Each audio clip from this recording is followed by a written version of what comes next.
গুরু তোর একটা কথা কব। অফকোর্স ব্রো, তোর কথা শোনার জন্য তো এনে বসে আছি, যা কবি মন খুলে ক।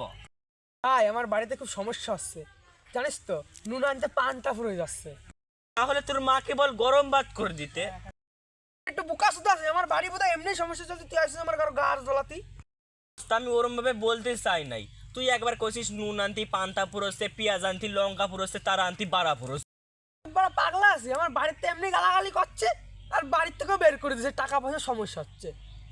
দোস্ত, তোর এই জখম সময় আমার কাছে একটা মুখ্যম সমস্যা আছে, এনে গেজা খা। কি তুই গাজারে বাজে জিনিস করছিস? তার মধ্যে তুই স্বয়ং ভোলানাথের বাজে জিনিস করছিস। তুই জানিস এই গাজাতে কত উপকারী জিনিস আছে? Vitamin A B C D X Y Z আছে এতে। এনে খা। আরে ভাই আমি এসব খাবো না, তুই আগে, তার আগে তুই খা। আমি খাবো না গুরু, আমি এটা চাবাবো, তার আগে তুই দুই টান দে। তুই প্রথমে ধরা।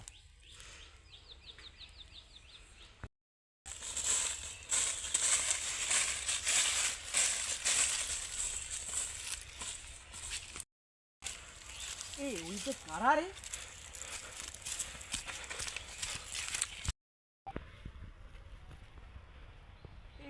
ওটা আমার সল না, পাশে ওটা কিটা লালু সল মনে আছে তো।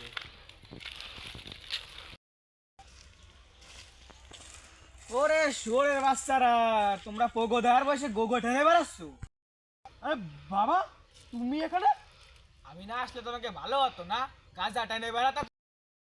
অবস্থা গরম হয়ে গেছে রে, এনে খুলে নিলি মঙ্গল। শুয়োরের বাচ্চা লালু সলের দ্বারা চল আজকে, চল শুয়োরের বাচ্চা লালু সলের দ্বারা চল আজকে।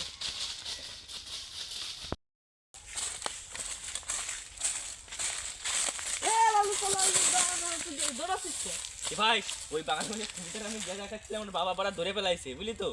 আর আমি বড় খুব জীবন বাঁচাই ওখান থেকে পালা আসলাম, আর ওই মালটা ধরা খাইছে। খুলে বল। ভাই নিচে প্যান্ট পরি নেই।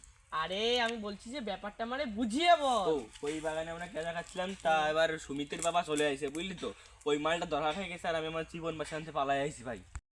শুয়োরের বাচ্চা তোরে খাওয়া দায় বড় করছি এই জন্য, হ্যাঁ এই জন্য বড় করছি। তুই গাঁজা খাবি?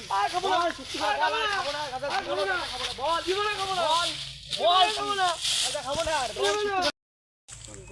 তো হে গাইস, ভিডিওটা কেমন লাগলো পড়াবার লাইক সাবস্ক্রাইব এন্ড কমেন্ট করে দাও। সাবস্ক্রাইব কমেন্ট আর শেয়ার করতে ভুলবেন না কিন্তু একদম। এটা শুধু এন্টারটেইনমেন্টের জন্য।